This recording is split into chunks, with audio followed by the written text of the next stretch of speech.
ಗೀತೆಯ ಬಗ್ಗೆ ಚರ್ಚೆ ಮಾಡ್ತಾ ನಮ್ಮ ವಿದ್ವಾಂಸರೊಬ್ಬರು ಡಾಕ್ಟರ್ ಕಾವ್ಯಂ ಶ್ರೀನಿವಾಸ ಮೂರ್ತಿಯವರು ಬಹಳ ಸುಂದರವಾಗಿ ಇದನ್ನು ಹೋಲಿಸ್ತಾರೆ. ಶಂಕರಾಚಾರ್ಯರ ಭಜಗೋವಿಂದಂ ಭಜಗೋವಿಂದಂ ಭಜಗೋವಿಂದಂ ಮೂಢಮತೆ. ಮುಪ್ಪಿನ ಅವಸ್ಥೆಯಲ್ಲಿ ಎಲ್ಲ ನಮ್ಮ ದೇಹ ಕೃಶವಾಗಿ ಇನ್ನೇನು ನಾವು ನಮ್ಮ ಜೀವನ ಮುಕ್ತ ಅನ್ನೋ ಸ್ಥಿತಿಯಲ್ಲಿಯೂ ಕೂಡ ನಾವು ಲೌಕಿಕ ಜೀವನದಲ್ಲಿ ಬಿದ್ದು ಹೊರನಾಡ್ತಾ ಇದ್ದೀವಿ. ಇಂಥ ಸಂದರ್ಭದಲ್ಲಿ ಭಜಗೋವಿಂದಂ ಅಂತ ಹೇಳ್ತಾರೆ, ಅದನ್ನೇ ಇಲ್ಲಿ ಕಂಪೇರ್ ಮಾಡ್ತಾರೆ.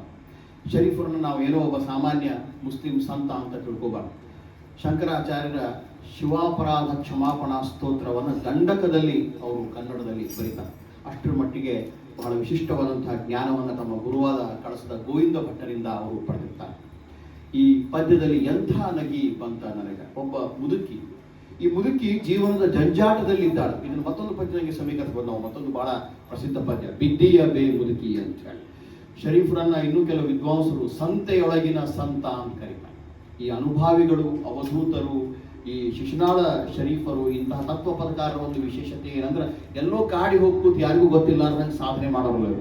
ಸಂತೆಯೊಳಗೆ ಇದ್ದುಕೊಂಡು, ಜನಮಾನಸದಲ್ಲಿ ಇದ್ದುಕೊಂಡು, ಜನಸಾಮಾನ್ಯರೊಂದಿಗೆ ಬೆರೆತುಕೊಂಡೇ ಬಹಳ ವಿಶಿಷ್ಟವಾದಂತಹ ಸಾಧನೆಯನ್ನ ಮಾಡೋರು. ಜನರು ಇವ್ರು ಬೈತಿರ್ತಾರೆ, ಇಬ್ರು ಹೊಂಟ್ರಪ್ಪ ಗುರು ಶಿಷ್ಯ, ಸೆರೆ ಕುಡ್ಕೊಂತ ಹೊಂಟ್ರು, ಗಾಂಜಾ ಸೇರ್ಕೊಂತ ಹೊಂಟ್ರು ಅಂತ ಹೇಳಿ. ಒಂದು ಸರ್ತಿ ಒಂದು ಮಠದೊಳಗೆ ಇವರಿಬ್ರು ಹೋದಾಗ ಬಹುಶಃ ನಮ್ಮ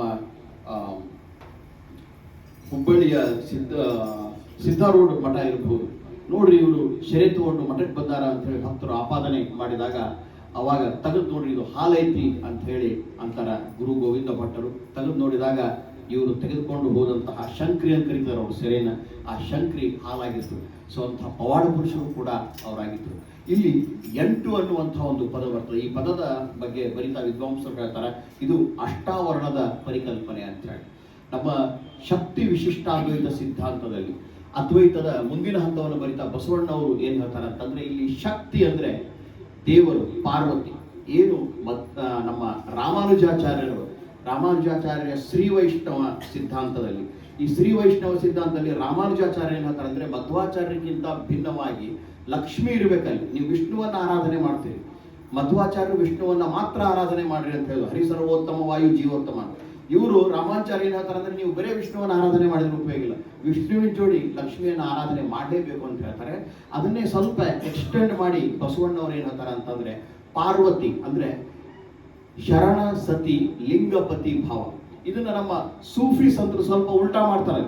ಅವ್ರು ಏನ್ ಮಾಡ್ತಾರೆ ಅಂತಂದ್ರೆ, ದೇವರು ಶರಣ ಸತಿ ಲಿಂಗಪತಿ, ಅಲ್ಲಿ ಉಲ್ಟಾ ದೇವರೇ ಸತಿ ಭಕ್ತ ಪತಿ.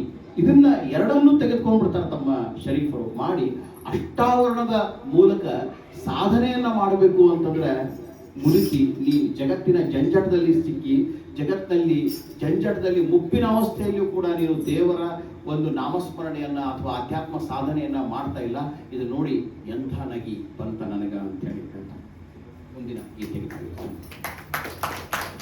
ಸೋರ್ತಿಹುದು ಮನೆಯ ಮಾಳಿಗೆ ಅಜ್ಞಾನದಿಂದ, ಸೋರುತ್ತಿಹುದು ಮನೆಯ ಮಾಳಿಗೆ, ಸೋರುತ್ತಿಹುದು ಮನೆಯ ಮಾಳಿಗೆ ಅಜ್ಞಾನದಿಂದ, ಸೋರುತ್ತಿಹುದು ಮನೆಯ ಮಾಳಿಗೆ, ಸೋರುತ್ತಿಹುದು ಮನೆಯ ಮಾಳಿಗೆ ದಾರುಗಟ್ಟಿ ಮಾಳ್ಪರಿಲ್ಲ, ಸೋರುತ್ತಿಹುದು ಮನೆಯ ಮಾಳಿಗೆ ದಾರುಗಟ್ಟಿ ಮಾಳ್ಪರಿಲ್ಲ, ಕಾಲಕತ್ತಲೆಯೊಳಗೆ ನಾನು ಮೇಲಕ್ಕೇರಿ ಹೋಗಲಾರಿ, ಸೋರುತ್ತಿಹುದು ಮನೆಯ ಮಾಳಿಗೆ ಅಜ್ಞಾನದಿಂದ, ಸೋರುತ್ತಿಹುದು ಮನೆಯ ಮಾಳಿಗೆ.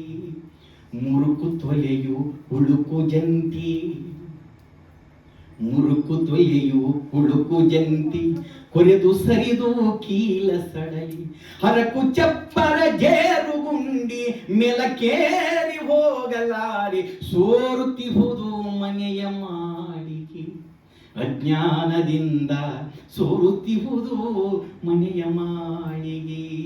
ಕರಕ್ಕೆ ಹುಲ್ಲು ಕಸವು ಹತ್ತಿ ದುರಿತ ಭವದಿ ಇರುವೆ ಮುತ್ತಿ, ಮಳೆಯು ಬರದಿ ತಿಳಿಯ ಮಣ್ಣು ಒಳಗು ಹೊರಗೂ ಏಕವಾಗಿ ಸೋರುತ್ತಿಹುದು ಮನೆಯ ಮಾಳಿಗೆ. ಅಜ್ಞಾನದಿಂದ ಸೋರುತ್ತಿಹುದು ಮನೆಯ ಮಾಳಿಗೆ. ಕಾಂತಿ ಕೇಳಿ ಕರುಣದಿಂದ ಬಂತಿ ಕಾಣಿ ಹುಬ್ಬಿ ಮಳೆಯು. ಕಾಂತಿ ಕೇಳಿ ಕರುಣದಿಂದ ಬಂತಿ ಕಾಣಿ ಹುಬ್ಬಿ ಮಳೆಯು. ಸಂತಸಿಸು ನಾಳದೀಶ ನಿಂತು ಪರೆವನು ಎಂದು ನಂಬಿದೆ. ಸೋರುತ್ತಿಹುದು ಮನೆಯ ಮಾಳಿಗೆ. ಅಜ್ಞಾನದಿಂದ ಸೋರುತ್ತಿಹುದು ಮನೆಯ ಮಾಳಿಗೆ. ಶರೀಫರ ಮತ್ತೊಂದು ಬಹಳ ಪ್ರಸಿದ್ಧ ಗೀತೆಯನ್ನು ಬಹಳ ಸುಂದರವಾಗಿ ಪ್ರಸ್ತುತಪಡಿಸಿದ್ದಾರೆ. ಸೋರುತ್ತಿಹುದು ಮನೆಯ ಮಾಳಿಗೆ ಅಜ್ಞಾನದಿಂದ ಅಂತ. ನಮ್ಮ ಭಾರತೀಯ ಸಂಪ್ರದಾಯದಲ್ಲಿ ಮುಕ್ತಿಯನ್ನು ಹೊಂದಲಿಕ್ಕೆ 4 ಪ್ರಮುಖ ಮಾರ್ಗಗಳಿವೆ. ಅವುಗಳನ್ನು ನಾವು ಅರ್ಥ ಮಾಡಬೇಕು. ಭಕ್ತಿ, ಜ್ಞಾನ, ಯೋಗ, ಕರ್ಮ ಅಂತ. ಕರ್ಮ ಅನ್ನೋದು ಇವತ್ತಿನ ಸಂದರ್ಭದಲ್ಲಿ ನಾವು ಕಾಯಕವೇ ಕೈಲಾಸ ಅಂತ ಶರಣರು ಅದನ್ನ ಮತ್ತೆ ರೀಡಿಫೈನ್ ಮಾಡಿದರೆ, ಹಿಂದಿನ ಕಾಲದಲ್ಲಿ ನಾವು ಅದನ್ನು ಕರ್ಮಠ ಸಿದ್ಧಾಂತ, ಹೋಮ ಹವನ ಪೂಜೆ ಪುನಸ್ಕಾರ ಅಂತ ಕರ್ಮವಾಗಿ ಹೋಗ್ತಾ ಇದ್ದೀವಿ. ಯೋಗ ಅಂದರೆ ಯೋಗ ಸಾಧನೆ, ಧ್ಯಾನ, ಜಪ, ತಪ ಅಂತ.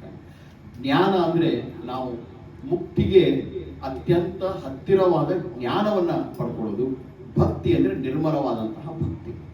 ಈ 4 ಹಂತದಲ್ಲಿ ಬಹಳ ಮಹತ್ವಪೂರ್ಣವಾಗಿದ್ದು ಯಾವುದು ಅಂತಂದರೆ, ಶಂಕರಾಚಾರ್ಯರ ಒಂದು ಮಾರ್ಗವನ್ನು ಅನುಸರಿಸಿ ಅನುಭಾವಿಗಳು ಮತ್ತು ಅವಧೂತರು ಅದರಲ್ಲಿ ಬಹಳ ವಿಶೇಷವಾಗಿ ನಮ್ಮ ತತ್ವ ಪದಕಾರರು, ನಮ್ಮ ದಾಸರು ಮತ್ತು ವಚನರು ಭಕ್ತಿಗೆ ಹೆಚ್ಚು ಮಹತ್ವ ಕೊಟ್ಟರೆ, ನಮ್ಮ ತತ್ವ ಪದಕಾರರು ಜ್ಞಾನಕ್ಕೆ ಹೆಚ್ಚು ಮಹತ್ವವನ್ನು ಕೊಡ್ತಾರೆ.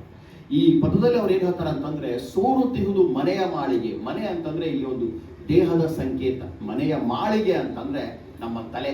ಈ ತಲೆ ಜ್ಞಾನ ಇಲ್ಲದೆ ಸೋರುತ್ತಿದೆ ಮನೆಯ ಮಾಳಿಗೆ ಅಜ್ಞಾನದಿಂದ. ಆ ಇಡೀ ಒಂದು ಮನೆಯನ್ನ ನೀವು ಇಲ್ಲದೆ, ಆ ಮನೆಯಲ್ಲಿ ವಾಸವಿಲ್ಲಾರ್ದೆ ಹಂಗ ಬಿಟ್ಟು ಹೋಗ್ಬಿಟ್ರಿ ಅಂತಂದ್ರೆ ಆ ಮನೆ ಸಂಪೂರ್ಣವಾಗಿ ಹದಗೆಟ್ಬಿಡ್ತದೆ. ಹಂಗ ನಮ್ಮ ತಲೆಯಲ್ಲಿ ನಾವು ಜ್ಞಾನವನ್ನು ತುಂಬಿಕೊಳ್ಳಿಲ್ಲ ಅಂತಂದ್ರೆ ನಾನು ಸಾಮಾನ್ಯವಾಗಿ ನಮ್ಮ ಸ್ಟೂಡೆಂಟ್ಸ್ಗೆ ಹೇಳ್ತಿರ್ತೀನಿ, ಜ್ಞಾನ ಅಂದರೆ ಹಿಸ್ಟ್ರಿ, ಪೊಲಿಟಿಕಲ್ ಸೈನ್ಸ್ ಜ್ಞಾನ ಅಲ್ಲ.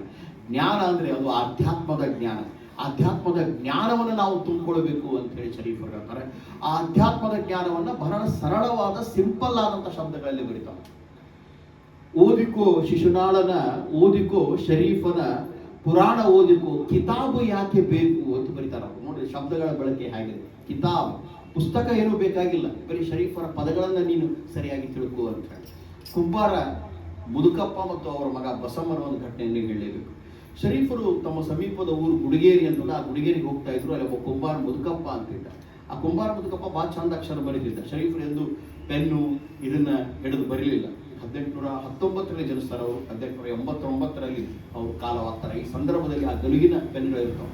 ಅವರೆಂದು ಕುತ್ಕೊಂಡು ಬರೀಲಿಲ್ಲ. ಆ ಕುಂಬಾರ ಮುದುಕಪ್ಪಗ ಬರ್ಕೋ ಅಂತ ಹೇಳಿ, ಅದನ್ನ ನಮ್ಮ ಶಿವಾನಂದ ಗುಬ್ಬಣ್ಣವರು ಬಹಳ ಪ್ರಸಿದ್ಧ ಪುಸ್ತಕ ಇದೆ, ಬರ್ಕೋ ಪದ ಬರ್ಕೋ ಅಂತ ಹೇಳಿ. ಬರ್ಕೋ ಪದ ಬರ್ಕೋ ಅಂತ ಹೇಳಿ ಬರ್ಕೋ ಅಂತ ಹೇಳ್ತಿರೋ ಅವ್ನು ಬರ್ಕೋತಿದ್ದ ಕುಂಬಾರ ಮುದುಕಪ್ಪ. ಅವ್ನ ಮಗಳು ಬೇಕು ಬಸಮ್ಮ ಅಂತಿದ್ಲು. ಆಕೆ ಶರೀಫರನ್ನು ನೋಡಿದಾಗ ಆಕೆ 90 ವರ್ಷದ ನಂತರ ನಮ್ಮ ಇನ್ನೊಬ್ರು ಡಾಕ್ಟರ್ ಮಲ್ಲಿಕಾರ್ಜುನ್ ಸಿಂಗ್ಗೆ ಅವರ ಇಂಟರ್ವ್ಯೂ ಮಾಡಿ ಬರೀತಾರೆ ಆಕೆ ಹೆಂಗಿದ್ರು ಅಂತ ಹೇಳಿ. ಆಕೆ ಹಾಡ್ತಿದ್ಲು, ಕುಂಬಾರ ಮುದುಕಪ್ಪ ಬರ್ಕೋತಿದ್ದ. ಸೊ ಹೀಗೆ ಆ ಶರೀಫರ ತತ್ವ ಪದಗಳು ಉಳಿದು ಬಂದು, ಶರೀಫರ ಬಹಳ ಮುಖ್ಯ ಆಶಯ ಏನಾಗಿತ್ತು ಅಂತಂದ್ರೆ, ತಮ್ಮ ತತ್ವ ಪದಗಳ ಮೂಲಕ ಬಹಳ ಸಾಮಾನ್ಯ ಎನಿಸುವಂತಹ ಶಬ್ದಗಳು, ಆದರೆ ಒಂದು ಬಹಳ ಅಸಾಮಾನ್ಯವಾದಂತಹ ಅರ್ಥ. ಅಂತಹ ಬಹಳ ಸಾಮಾನ್ಯವಾದಂತಹ ಸೋರುತ್ತಿರುವುದು ಮನೆಯ ಮಾಳಿಗೆ, ಆದರೆ ಅಸಾಮಾನ್ಯವಾದ ಅರ್ಥ ಏನು ಅಂತಂದ್ರೆ, ನಾವು ಮುಕ್ತಿಯನ್ನ ಸಾಧನೆ ಮಾಡಲಿಕ್ಕೆ ಬಹಳ ಮುಖ್ಯವಾಗಿ ಬೇಕಾಗಿದ್ದು ಜ್ಞಾನ. ಈ ಜ್ಞಾನ, ನಾನು ದೇಹವಲ್ಲ, ನಾನು ಆತ್ಮ, ನಾನು ದೇಹವಲ್ಲ, ನಾನು ಆತ್ಮ ಅನ್ನೋದು ನಾವು ಅರಿತುಕೊಂಡಾಗ ಮಾತ್ರ ನಮ್ಮಲ್ಲಿ ಭಕ್ತಿಯ ಸೆಲೆ ಹೋಗ್ತದೆ. ಜ್ಞಾನ ಇಲ್ಲ, ಹಂಗೆ ಸುಮ್ಮನೆ ಭಕ್ತಿ ಬರೋದಿಲ್ಲ. ಹಾಗೆ ನೀವು ಜ್ಞಾನವಂತರಾಗ್ರಿ, ನಂತರ ಭಕ್ತಿಯ ಮೂಲಕ ನಡೀರಿ ಅನ್ನುವಂಥ ಸಂದೇಶವನ್ನು ಈ ಗೀತೆಯ ಮೂಲಕ ಶರೀಫ್ ಮುಂದಿನ ಗೀತೆ. ಕಾಶಿಯ ಯಾತ್ರೆಯ ಚೆನ್ನಾಗಿ ಮಾಡೋ, ಹಸಿದು ಬಂದವರಿಗೆ ಅನ್ನವ ನೀಡೋ, ದಾನ ಧರ್ಮವ ನಿತ್ಯವು ಮಾಡನ್ನ, ನಿನ್ನೊಳಗ ನೀನು ಕೇಳೋ ಜಾನ ಶಿವ ಧ್ಯಾನ ಮಾಡನ್ನ, ನಿನ್ನೊಳಗ ನೀನು ತಿಳಿದು ನೋಡನ್ನ, ನಿನ್ನೊಳಗ ನೀನು ತಿಳಿದು ನೋಡನ್ನ.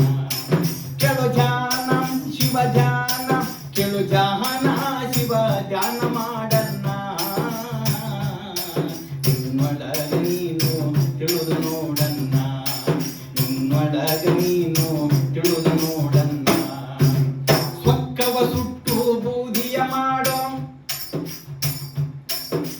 ಸ್ವಕ್ಕವ ಸುಟ್ಟು ಬೂದಿಯ ಮಾಡೋ ಸ್ವಕ್ಕವ ಸುಟ್ಟು ಬೂದಿಯ ಮಾಡೋ ಗರ್ವವೆಂಬುದು ಹರಣ ಮಾಡೋ ಸಿಟ್ಟು ಬಂದಾಗ ನಿಧಾನ ಮಾಡನ್ನ ನಿನ್ನೊಳಗ ನೀನು ತಿಳಿದು ನೋಡನ್ನ ನಿನ್ನೊಳಗ ನೀನು ತಿಳಿದು ನೋಡನ್ನ ಕೇಳೋ ಜಾನ ಕೇಳೋ ಜಾನ ಕೇಳೋ ಜಾನ ಶಿವ ಧ್ಯಾನ ಮಾಡನ್ನ ನಿನ್ನೊಳಗ ನೀನು ತಿಳಿದು ನೋಡನ್ನ ನಿನ್ನೊಳಗ ನೀನು ತಿಳಿದು ನೋಡನ್ನ ಮುಂದೆ ಹೇಳ್ತಾರೆ ಲಾಭವ ನೋಡಿ ವ್ಯಾಪಾರ ಮಾಡೋ ಲಾಭವ ನೋಡಿ ವ್ಯಾಪಾರ ಮಾಡೋ ಲಾಭವ ನೋಡಿ ವ್ಯಾಪಾರ ಮಾಡೋ ಎಂಟೆಂಟು ದಿನಕ್ಕೊಮ್ಮೆ ಲೆಕ್ಕವ ಹೂಡೋ ಸ್ನೇಹ ಕಂಡಲ್ಲಿ ವಸ್ತಿಯ ಮಾಡನ್ನ ನಿನ್ನೊಳಗ ನೀನು ಕೆಲವು ಜಾನ ಶಿವ ಧ್ಯಾನ ಮಾಡನ್ನ ನಿನ್ನೊಳಗ ನೀನು ತಿಳಿದು ನೋಡನ್ನ ನಿನ್ನೊಳಗ ನೀನು ತಿಳಿದು ನೋಡನ್ನ ರೋಗವ ನೋಡಿ ವೈದ್ಯ ಕೊಡೋ ಎದಕ್ಕೆ ಔಷಧಿ ಕೊಡುವುದಲ್ಲ ಯಾರ ರೋಗ ಐತಿ ಆ ರೋಗ ನೋಡಿ ಔಷಧಿ ಕೊಡು ರೋಗವ ನೋಡಿ ವೈದ್ಯ ಕೊಡೋ ಬೆಳ್ಳ ಬೆಳತನಕ ಬೋಧವ ಮಾಡೋ ಕಟ್ಟಿಗೆ ಕುಂತು ಕಚೇರಿ ಮಾಡೋ ಮಾರಿ ನೋಡಿ ನ್ಯಾಯ ಹೇಳಬ್ಯಾಡನ್ನ ಇವತ್ತೇನಾಗ್ಯದ ಅವ್ರವ್ರ ಮಾರಿ ನೋಡಿ ವಾದ ಮಾಡ್ತಾರೆ ಮಾರಿ ನೋಡಿ ನ್ಯಾಯ ಹೇಳಬ್ಯಾಡನ್ನ ನಿನ್ನೊಳಗ ನೀನು ಅಣ್ಣ ನಿನ್ನೊಳಗ ನೀನು ತಿಳಿದು ನೋಡನ್ನ ಕೇಳೋ ಜಾನ ಶಿವ ಧ್ಯಾನ ಮಾಡನ್ನ ನಿನ್ನೊಳಗ ನೀನು ತಿಳಿದು ನೋಡನ್ನ ಸಹಕಾರ ಕಂಡಲ್ಲಿ ಸಲಾಮು ಮಾಡೋ ಸಹಕಾರ ಕಂಡಲ್ಲಿ ಸಲಾಮು ಮಾಡೋ ಸಹಕಾರ ಕಂಡಲ್ಲಿ ಸಲಾಮು ಮಾಡೋ ಒಳ್ಳೆಯದು ಕಂಡಲ್ಲಿ ಧೈರ್ಯವ ಮಾಡೋ ಮಡಲಿ ಮಾತು ಕೇಳಿ ಜಗಳವು ಬ್ಯಾಡನ್ನ ಸೂಕ್ಷ್ಮ ಚರ್ಚಾನೆ ಜಗಳ ಹೆಂಡತಿ ಮಾತು ಕೇಳಿ ಯಾಕವ ಅಂದ್ರೆ ಹೆಂಡತಿ ಮಾತು ಕೇಳಿದ್ರೆ ಸುಲಭ ಕೇಳ್ಬೇಕು ಅಂದಾಗ ಮಡದಿ ಮಾತು ಕೇಳಿ ಜಗಳವು ಬ್ಯಾಡನ್ನ ನಿನ್ನೊಳಗ ನೀನು ತಿಳಿದು ನೋಡನ್ನ ತಂದೆ ತಾಯಿಯ ಸೇವೆಯ ಮಾಡೋ ನೋಡ್ರಿ ಇದು ಬಹಳಷ್ಟು ಮುಖ್ಯ ಯಾಕಂದ್ರ ಇವತ್ತಿನ ಕಾಲದೊಳಗೆ ಏನಾಗ್ಯದ ಬಹಳ ಮಂದಿ ನೌಕರಿ ತಗೊಂತಾರ ತಂದೆ ತಾಯಿಗಳನ್ನ ನೋಡೋದಿಲ್ಲ ವೃದ್ಧಾಶ್ರಮಗಳು ಹೆಚ್ಚಿಗೆ ಆಗಾಕತ್ತವ ಅವತ್ತ ಹೇಳಿದ್ರು ಅವರು ತಂದೆ ತಾಯಿಯ ಸೇವೆಯ ಮಾಡೋ ಯಾಕಿದು ಮಹತ್ವ ಅಂತ ಕೇಳಿದ್ರೆ ಮನೆ ಬೆಳಗಾವಿ ಜಿಲ್ಲೆಯೊಳಗೆ ಒಂದು ಘಟನೆ ನಡೀತು ಏನು ಪೇಪರ್ನಾಗ ಬಂದಾಗ ಟಿವಿಯಾಗ ಬಂದಾಗ ಏನ್ ನಡೀತು ಇಬ್ಬರು ಮಕ್ಕಳು ಅಮೇರಿಕದಾಗ ಇಂಜಿನಿಯರ್ ಅದ ಆರ ತಂದಿ ಮನೆಗೆ ಇಬ್ಬರು ಬರ್ಲಿಲ್ಲ ಒಂದೇ ಮಗ ಫೋನ್ ಹಚ್ಚಿದ್ರು ಬಾ ಅಂತ ಹೇಳಿ ಒಂದೇ ಮಗ ಏನ್ ಹೇಳ್ಬೇಕ್ರಿ ನೀವೇನು ಪಟ್ಟಿ ಹಾಕಿರಲ್ಲ ನಿಮ್ಮಮ್ಮನ್ ಮಾಡ್ರಿ ಅಂತ ಇನ್ನೊಬ್ಬ ಫೋನ್ ಹಚ್ಚಿದ್ರು ಇನ್ನೊಬ್ಬ ಮಗ ಅವಾಗ ಏನ್ ಹೇಳ್ಬೇಕ್ರಿ ನೀವೇನು ಊರಾಗ ಮಾಡಕತ್ತಿರಲ್ಲ ನಿಮ್ಮಮ್ಮನ್ ಮಾಡ್ರಿ ಇಲ್ಲಿಕೆಂದಲ್ಲಿ ತಿಪ್ಪಿಗೆ ಇಸಿದೀನು ಅಂತ ಮಾತನ್ನ ಹೇಳಿ ತಂದೆ ತಾಯಿಗಳನ್ನ ನೋಡ್ಲಾರ್ದಂತ ಮಕ್ಕಳು ಇವತ್ತು ಹುಟ್ಟಿದ್ದಾರೆ. ಯಾರು ತಂದೆ ತಾಯಿಗಳನ್ನ ಜೋಪಾನ ಮಾಡ್ತಾರೋ ಹುಟ್ಟಿದವರಿಗೆ ಉಪಕಾರ ಮಾಡ್ತಾರೋ ಅವರೇ ಈ ನಾಡಿನ ಪ್ರಜೆಗಳು ಅನ್ನುವಂಥ ಭಾವನೆ ಅನ್ನುವಂಥದ್ದನ್ನ ಈ ಸಂದರ್ಭದಲ್ಲಿ ಹೇಳ್ತೇನೆ. ಅಂದು ಶಿಶುನಾಳ ಸಿರಿಪುರು ಇದನ್ನ ಬೋಧನೆಯನ್ನ ಮಾಡಿದರು.